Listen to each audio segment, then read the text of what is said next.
Hey people, how are you all? Hope you're all well. I want to start this video actually by thanking you all so much because a few weeks ago we hit 2,000 subscribers, which is frankly insane and blows my mind. So yeah, just starting off by saying thank you for that. Wow. So today we're going to be talking about Our Flag Means Death Season 2. If you can hear background noise, it's because I live with 4 other people and there's not a lot I can do about that. I'm going to start out with just a general ramble about how fantastic this show was, and then move into more specific thoughts about the spectacular character development in it, specifically focusing on Steed, Ed, and Izzy. It's an exceedingly long video, I know, I can tell that just by the length of this script, and I did consider splitting it up into pieces, but lots of these sections interlink and overlap, and if I was to split it up, I would end up having to make each of the individual videos longer, so I think I'll just do it this way, and there should be chapters down below, so if you want to skip to a certain bit, feel free to do so. If you want to listen to it all, excellent! Join the chaos that is going to be me talking about this show. Obviously, this video will contain major spoilers for the entire series, specifically Season 2, so if you don't want to see those, please kindly click off of this video now. Trust me, you're probably better off seeing them live. So firstly, it was amazing. This was such an excellent second season, and it gave us pretty much everything we could have ever wanted and more. The season was definitely more serious than season 1, particularly in the first half, but the balance between kind of comedy and more intense emotional moments was still really, really good. There were some killer new characters this season. Our villain was very cool, and I definitely expect we'll be seeing more of him if we get a season 3. But more than that, I want to take my hat off to the new women this season. Not only did we get a lesbian pirate cameo for one episode, and weren't they just completely insane and chaotic in the best way, but I would like to specifically mention Archie and Zhang. I'm going to come back to them both in a bit, but particularly Zhang was just the coolest being alive, and so well written, with so many layers, and I love how her character kind of echoes some of the themes from season 1 actually, about the balance between being a fearsome, scary pirate and also allowing some softness and gentleness into your life. She's by no means ready to retire like Ed was, but there's very much an indestructible vibe about her, and seeing her want something gentle and kind like her relationship with Olawande was really interesting, particularly as a parallel to the first season. That said, I'm not entirely sure how I feel about the whole situation with Olawande and Jim, because I loved them together in season 1. I thought they were written so well, and whilst I do like the idea of telling a story about two best friends who tried dating and it didn't really work out that well, in fact I'm actually writing that story for some characters in my own comic right now, and it's definitely a storyline we don't see often enough in television. But here it sort of feels instead like they just got separated and then gave up. I like both Zhang and Archie though, so it's not that I dislike those two relationships, it's just that I do miss the Olawande and Jim dynamic, and the Archie and Jim relationship and the Zhang and Olu relationship both developed very, very quickly, and I'm not sure how I feel about that. Also, I was kind of expecting around the mid-season point this to develop into some kind of polycule, but it never did. Equally, I was hoping for maybe the Fang Lucius Pete polycule of my dreams. I love that ship, to kind of show up, but it didn't. I'm kind of getting the impression that HBO decided polyamory was off the table, which sort of sucks given everything else that the show is doing so amazingly, but oh well. This does, however, give me an excellent segue into talking about Spanish Jackie and the Swede, though, which I loved. Every scene with Jackie in is just incredible by nature of her existence, but I particularly loved her in the last episode with the poisoning. I was like, obviously, this makes so much more sense. Why would she be waiting for, like, Steed to do something? This woman has got her life in control. And also, just the Swede in a cropped leather jacket is, like, everything I never knew that I wanted. I also feel required to mention how cool some of the costuming was this season. Lucius's jeans are amazing, and also Wee John and Izzy in drag is incredible. I will definitely be talking more about that later. And also Steed's cursed coat, I'm really sad he had to get rid of that because Steed in fancy coats again is something that I was really looking forward to, and we only got the one. I would also like to say that the fact that the rabbit from the trailer got killed and eaten is something that I am still not over, and I am still deeply upset about. But overall, incredible, amazing, fantastic season. But let's kind of dig into some of the bigger themes, topics, etc. Starting with trauma and the processing of trauma and how we see that through the different members of the crew. So we've kind of got three groups to look at here. There's Steed's crew, who are relatively untraumatized. I mean, they were marooned for a little bit, and they've kind of been homeless for a while, but nothing very bad's happened to them. Then there's Ed's crew, need I say more? And then there's Lucius, spoiler alert, he's not dead. Once again, need I say more? So I'll start with Ed's crew, I think because there's some really interesting things going on here, mostly because of the number of characters we've got. Now, obviously, there's all the stuff going on with Izzy and Izzy's specific relationship with Ed, and I will be getting an entire section on him at the end of this video, so just hold on for that. But I also want to look at the others a little bit, because there's a variety of reactions to the horrors that they experience being on this version of Ed's crew. Frenchie is just completely bottling it up. Talk it through as a crew is out the window. We are going to bottle up and suppress all our emotions, and you can kind of see that he is not coping, but coping, if you know what I mean. Fang is just constantly in tears. They were very nonchalant about the fact that Ivan is dead. I knew the actor wasn't coming back for this season, but it was just like, oh, by the way, Ivan's dead. I was like, oh my god, okay. And then there's Jim, who is super interesting, because in season 1, they absolutely could not care less about Steed. They thought he was completely useless at pretty much everything, the worst pirate captain, as they quote early on in the season. And yet here we see them talking about their time aboard the Revenge in such a nostalgic and positive manner. The Revenge was like living for them, not just surviving, and they even do the Pinocchio voice to try cheer up Fang, despite the fact that it is ridiculous and definitely ruins their tough and unaffected manner and reputation. And we also get to see the long-term effects this has on them when they're reunited with Steed's crew, and they're so deeply suspicious of everything the other crew is doing. The other crew is discussing a way to cheer them up and make them happier, but Ed's crew see them whispering and immediately think that there is something wrong. Despite knowing that these people are their friends, they find it just so hard to trust them again, and I really like the way that that carries through. Which brings me to Archie, who is a really interesting character in that she is one of the only characters, certainly the only character with lines, who has never met Steed before. She calls Jim cute for being so hopeful, which, I mean, this is Jim we're talking about. Jim who stabs everything, Jim. And through her eyes, we get a real idea of how much Steed has impacted them all, because she has never known anything other than the kind of pirate life that she lives under Ed. Admittedly, it's kind of framed that Ed is the worst of the worst in this version of Blackbeard, but, like, she's never known the kind of pirating that Steed can bring. And to her, Steed is like a mythical character of some kind of legend, because he's affected this crew and the way they will behave so deeply. He is a ghost that is haunting this ship in a very real way. And I also just adore the scene where she finally meets Steed and is like, this guy? Really? This is who did all of this. I also, of course, want to talk about Lucius, who, like I said, not dead. I totally called it. It's like the only thing I got right about this season, but I knew he was fine.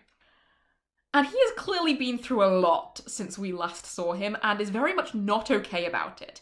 He's understandably very mad at Ed, but also holds Steed responsible for a lot of what he went through, which is kind of fair.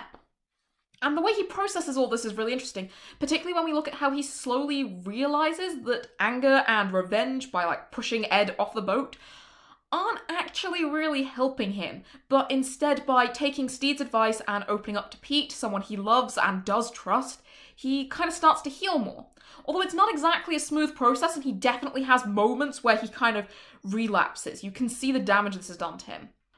Particularly though, I really like the scene that he and Pete have, where Pete goes, you talk all the time about how you almost died, but I never hear anything about how you lived.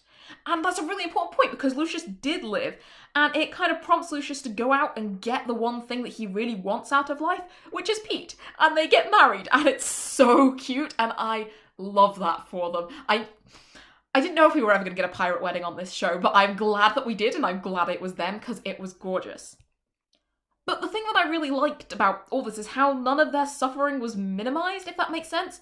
In so many shows, something traumatic happens, and then gets almost immediately forgotten once it's no longer plot relevant or a good tool for angst. Whereas here, it's affected each and every character who's been through something, and it continues to affect them for the entire season, and not just as a manner to cause conflicts, although it does cause conflicts, but also, for instance, the way we see Ed's crew interacting with Steed's crew. It doesn't actually cause any major plot tension between the two of them, but you can see how damaged they've been by this, and I really like that that's acknowledged and dealt with. So next, we're going to move on to Steed and Ed, who I'm kind of need to talk about together given how closely their stories are sort of intertwined. I was originally going to talk about Izzy first and leave these guys till last, but in light of what happened in the finale, I feel like Izzy deserves pride and place at the end of the video as the last major topic I cover. So a lot of season 1 focused on who these two are as a pair. They both moved away from lives that they weren't really satisfied in and tried to redefine themselves in terms of their relationship to each other. Through each other, they kind of saw who they could be, and they became exceedingly codependent, and it backfired massively on them. Which is why it's kind of nice to see a real focus in season 2 of them both becoming their own separate people from one another, and how that in turn kind of helps to heal their relationship. Now, I know I said I was going to talk about them together, but they are, of course, separated for the first 3 episodes, so I think I'm going to start with Steed. Obviously, Steed is an objectively terrible pirate. He's got next to no skills and has no idea what he's doing, but the first few episodes really highlight that what he is good at is treating the crew like his family. He works out a deal with Jackie to get them to safety, he's slowly saving up to buy a new ship for them all, and whilst he's clearly feeling lots of guilt and just other complex feelings about Ed, you can see that he kind of repeatedly prioritises the crew rather than running off on his own, stowing away on a ship or whatever to try and get to Ed faster. They're not going to go find Ed unless they get to do it together, as a crew. Obviously, he's still very flawed, hiding under a bridge, not helpful at all, and, you know, he is trying to save up for a sort of ship that he's probably never going to be able to afford. He's not being particularly practical about it, but he's very much functioning like the group dad in some ways.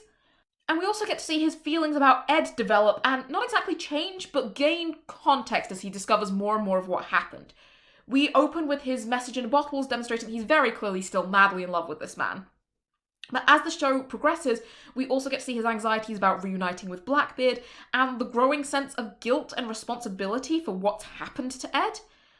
I particularly think it strikes a really good balance between Steed acknowledging the horrible things Ed has done, especially once he reunites with Lucius in his story, but he's also very clearly not ready to give up on him. He sees Ed's flaws, but also sees the good in him, and believes that he can be saved. Particularly when he finds out that the crew mutinied against Ed and nearly killed him, I find it really interesting the way he doesn't actually hold the crew responsible. He doesn't seem angry at them, but he is still grieving the fact that he's lost Ed forever now. In fact, that entire series of scenes and how he slowly finds out about the truth of what happened to Ed and what happened to that crew are really interesting. The way we get to see the optimism and the hope that Steed has battle with the reality of what's actually going on. Which brings us to Ed. Now, he is just a terrible person in those first few episodes, let's be entirely honest. He's not doing so good, and he is vicious and cruel and actively hurting both himself and everyone around him. He's very much relying on drugs and alcohol and violence to keep himself going, and it is definitely making everything worse for him and also everybody else. I think the main big things that make you realise how far he's gone, though, are his interactions with Izzy. He lashed out at Izzy, similarly to how he lashes out at Lucius in season 1, actually, in that a part of him recognises that Izzy cares enough about him to try and help him, and he's scared of what will happen if he lets that happen. And so he does everything in his power to cut himself off from Izzy. He truly and thoroughly tries to cut Izzy right out of his life, including shooting him, and then hoping he dies, and then ordering Frenchie to kill him. It gets dark. And then, of course, there's also the exceedingly traumatizing scene in which he gives Izzy a gun and asks him to shoot first Ed himself and then Izzy. That scene, followed by the scene in which Ed tries to sink the Revenge in a storm, taking everyone with him, kind of makes it very clear just how dark his headspace is. I don't really know how much there is to say about all this, other than that this show was not pulling its punches in those first 3 episodes. I came out of those first 3 episodes and I was like, oh my god, I am traumatized on a fundamental level.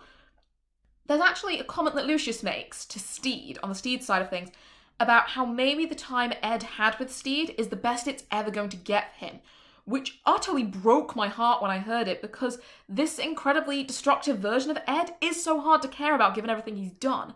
But there's a huge sense of loss, I think, for Steed and the audience, because we all know the kind of person that Ed could be at one point, and it's kind of a question of, is it ever possible for him to crawl back to that person?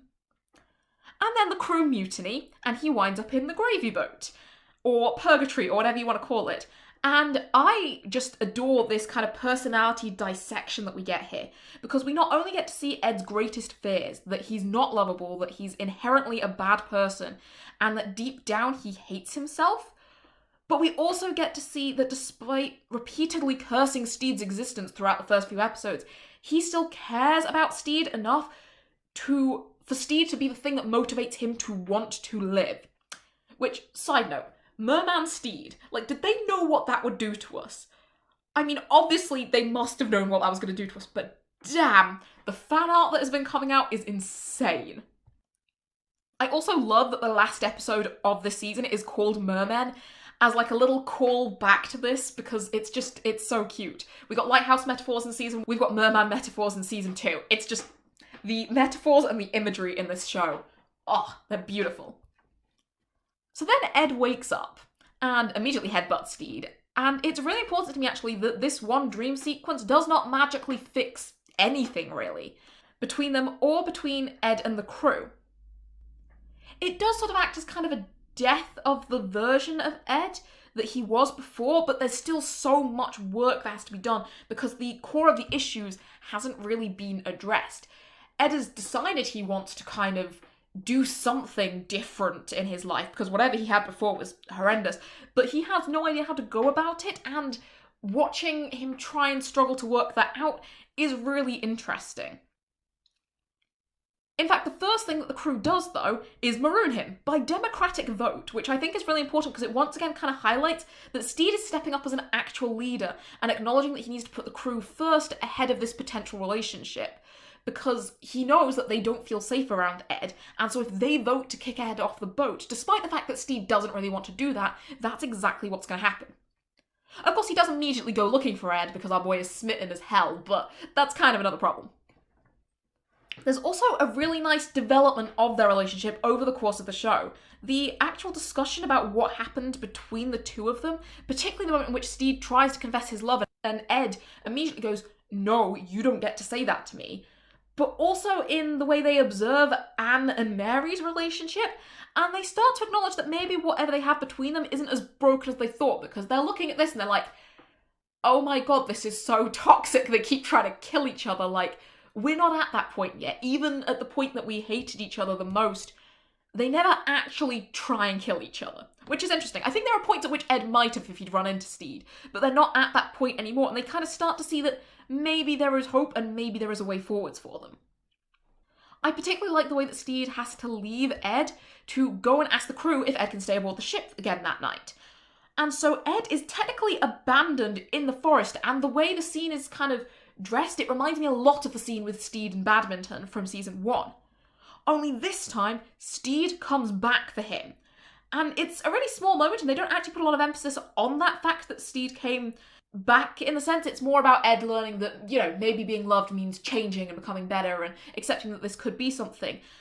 But I think that moment was a huge step in rebuilding the trust between the two of them, because Ed kind of goes, okay, this time, if he leaves, he will come back, and he has to kind of trust that Steed's going to return. Also, the fact that Ed literally wears a bell around his neck as a compromise for coming back to the Revenge is so good and so funny to me. And I like that they did talk about, like, compromises and what will it take for the crew to trust him being aboard the ship again. But also, Cat Bell, really? Really? David Jenkins is trying to kill us all, I'm just saying. But all this while, they're each developing who they are as a person, separate from each other as well. Ed starts to very cautiously heal the relationships between himself and the crew. Specifically, though, I'm thinking about Lucius and Fang. Obviously, also Izzy, but we'll come back to him. And it becomes apparent that he really does want to try and make things right. He's trying to make himself vulnerable, even if it's hard for him, and he doesn't exactly know how to go about it. And he starts to work out what he actually wants from life. Meanwhile, Steed is actually really coming into his own as a captain and as a pirate, technically. Taking advice from Izzy despite the differences, learning that what the crew thinks and feels is really important even if Steed doesn't agree with them all the time. And he leads 2 successful raids where nobody gets hurt and nobody dies and they actually win. And he does all of this without any of his money or Ed to lean on. He has to actually step up and become a good pirate captain. and he starts really listening to everybody and listening to everyone's opinions and kind of really embracing the as a crew part of his own personal little motto, which actually isn't something he's very good at in season 1. In season 1, when people question him, when people disagree, his immediate response is to just kind of like go, nope, we're gonna do it my way anyway. And he starts to really learn from the people around him, and I love that. But they also work on their relationship together, and I think it's so important, the fact that it's not really a smooth path. Their first kiss is adorable, and such a beautiful parallel to the first season, but it's not perfect. Ed asks them to slow down, and they do at first, but then the very next episode, things get emotionally complicated by Steed's first proper kill, and he needs comforting, and so they dive headfirst into sleeping together, despite the fact they said they were going to go slow. And this doesn't kind of magically speed their relationship up, in fact it has major consequences for them. Because whilst at first Ed is very content and he's happy and he throws away his leathers and he makes Steed breakfast, you kind of start to see that whilst it's just the two of them, everything is fine, everything is happy, everything is very cute, he has everything he could want. But the minute they step outside, he's faced with the reality of what their future might be and what it means for him and his desire to retire from pirating, and he has a major panic about it. And he doesn't talk to Steed about it. However, it's notable that this mini breakup is very different to the one at the end of season 1, in that it's clear that Ed very much still does love Steed. He just can't reconcile that with the thought of being a pirate forever. And I'm really glad this came up, because it's been shown from day 1, actually, that what Steed has always wanted is the freedom that he finds in being a pirate, whilst what Ed has always wanted, since he met Steed, is the freedom that he finds by not being a pirate. And so they've actually been weirdly incompatible in their life goals from day 1. And I was actually scared for a moment when the fisherman told him, you know, if there's anything you were ever good at, go do that. Which, another side note, Ed being terrible at being a fisherman is really funny to me. Because the thing is, Ed is good at being a pirate, but he doesn't love it. And I personally have learnt the hard way that being good at something doesn't necessarily mean that doing that thing is good for you. And I think that's very true when it comes to Ed and piracy, because he doesn't know where the line is, he always takes it too far, and he doesn't enjoy the violence, and he doesn't enjoy the killing. But of course there is a compromise to be found, because what they're both after is freedom, and together they're able to find something that gives them both that. Ed does take back his pirate identity, temporarily, acknowledging that it's part of him, but he does it to save and protect Steed. And once that's done, he kind of puts it on a little shelf. It's like, this is the past, and that's going to stay there because it's not what he wants. One of the things that I love actually about the ending is that they're able to find something that's just for them together, that's new. Although, once again, they put the crew first, they make sure that everyone escapes from the British together, which is awesome. Also, their reunion scene on the beach was just so beautiful. I adore that scene. It was so good. It was so cute. Obviously, there's a battle going on around them, and they just don't care. They're so in love, and it's adorable. And I also love that the fact that their compromise is setting up an inn, which is exceedingly close to the initial conversation they had back in season 1 about setting up Blackbeard's Bar and Grill. And it's that kind of sense of community and life that they decide, why don't we actually just give this a shot? And it's freedom for both of them, because Steed is free to meet different people and adventure and be by the sea and not be married to a woman who he doesn't love. And Ed is free to not be murdering people all the time, and it's great. So now, we're on to Izzy Hands, who I think has some of the best development in the entire show. And I'll admit, going into season 2, I wasn't overly attached to him actually as a character. I know there are some people who are very hardcore Izzy fans, and having seen some of like the interviews and stuff that Con O'Neill has done, I can see why, because he is so committed to this show and this character. But personally, I was kind of like not massively invested in Izzy being redeemed or Izzy being sympathetic as a character. He's a bit of a nasty little guy in the first season, let's be entirely honest, and he goes out of his way to make Ed worse. But literally, the first episode of this season completely won me over on Izzy Hands. I will protect him to the ends of the earth. Now, we have to talk about a lot of this in context of the finale, because obviously a lot of people are upset about his, spoiler alert, untimely death. And from a distance, it does almost look like a redemption via death trope, but actually it's so far from that on so many levels. That's kind of, if you take a first glance at it without your glasses on, that's what it looks like. And then you examine it and you kind of realize how detailed his development and his evolution has been in this story. The main reason why it's not a redemption by death, actually, is because he's pretty much redeemed himself by the 3rd episode, at most, possibly even sooner, which I didn't think would be possible, but hey, here we are. So right from the get-go, we have a much more sympathetic outlook on Izzy. He's portrayed much more sympathetically, because it is immediately clear from the moment he comes on screen that he knows he messed up with Ed. He turned Blackbeard into this monster, admittedly with Steed's help, and it's clear that he knows he went way too far, and he pays for it more than anybody else on that crew does. But there's also an immediate sense that he's trying to protect the crew from Ed as much, who previously he never seemed to care much about. I mean, when he first meets the crew of the Revenge, he's like, oh yeah, we're probably going to kill them because that's just what we do. He thinks they're lazy, he thinks they're layabouts, but he does care about all of the members of this crew, and he will protect them from Ed if he can. It's very clear that he feels responsible for them, and actually when he calls Ed out for creating a poisonous environment aboard the ship, he's very clearly doing it on their behalf, rather than his own, despite the fact that he has lost 3 toes and an entire leg and has been the one who's been suffering the most this entire time. There's also a really interesting exploration of his relationship with Ed. In particular, the conversation where he asks Ed exactly who he is to him. The "I have love for you" line nearly killed me the first time I heard it. I was like, oh, you poor, poor man. But unlike Steed, he shows his love by holding Ed accountable. He's always trying to do what he thinks is best for Ed, and he's clearly having a massive reevaluation of what that is. But he very much does not pull his punches verbally here, and makes it so clear that, this cannot go on, you cannot be allowed to do this. But his love is also really clear, because even after Ed nearly kills him, and then asks him to shoot himself, he still spares Ed's life, mostly during the mutiny that they have. Like, they do beat him up a lot, but they keep him on board the ship and they keep him hidden. And speaking of that mutiny, we move into his reactions with Steed this season. Izzy doesn't like Steed. We know this. He thinks Steed is just completely useless on so many levels. But he does initially try and protect Steed from the truth of what has happened to Ed. Partly because he doesn't want any of Zhang's people to overhear him and know they committed mutiny, but I think there is a sense that he's doing this because he knows this will break Steed.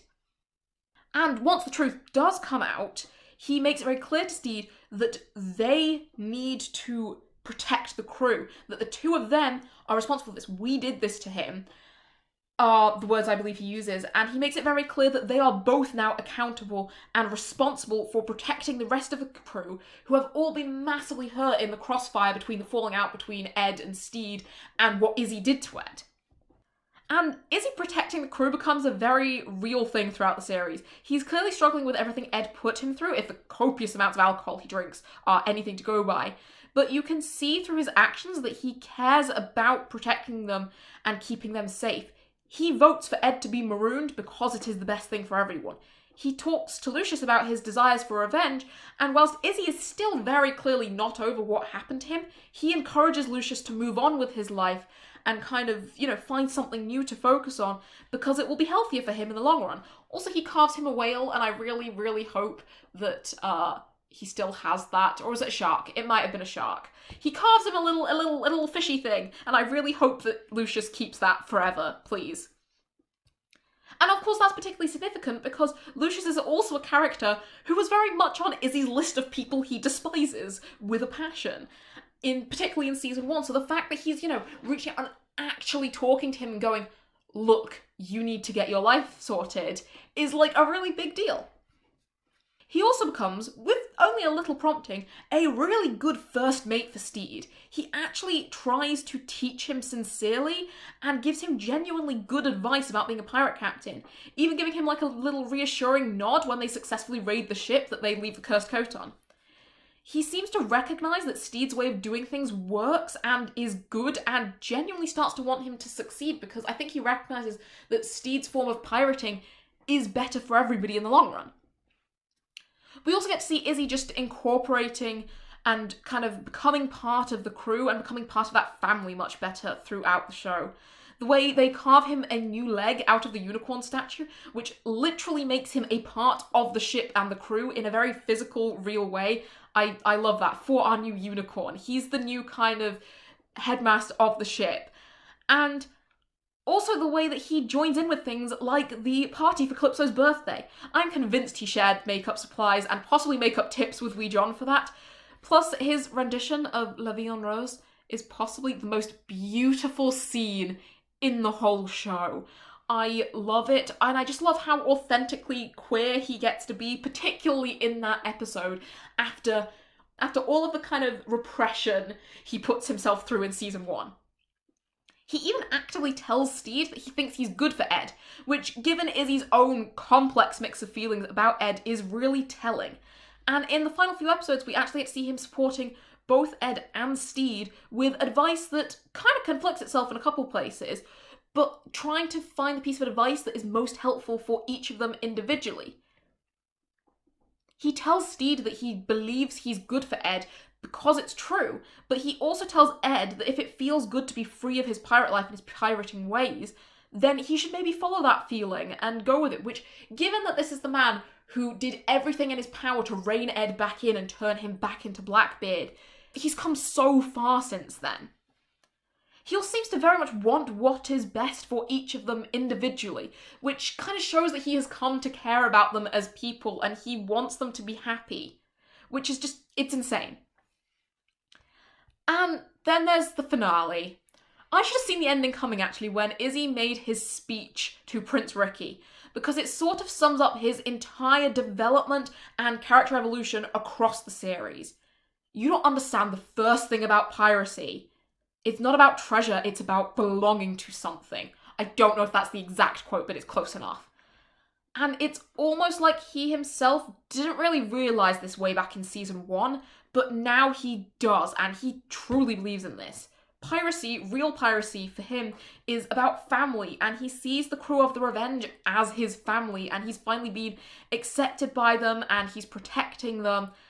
And he's almost become the person who believes in Steed's version of piracy the most by this point, because he understands what Ricky never could, that it's about community and belonging to something, particularly if you are an outcast, which, given the queer themes throughout this series, is such an important message. It's just so ingrained in the being of the show, and to see it kind of laid out like this by the character who was least likely to conform to it is just my heart.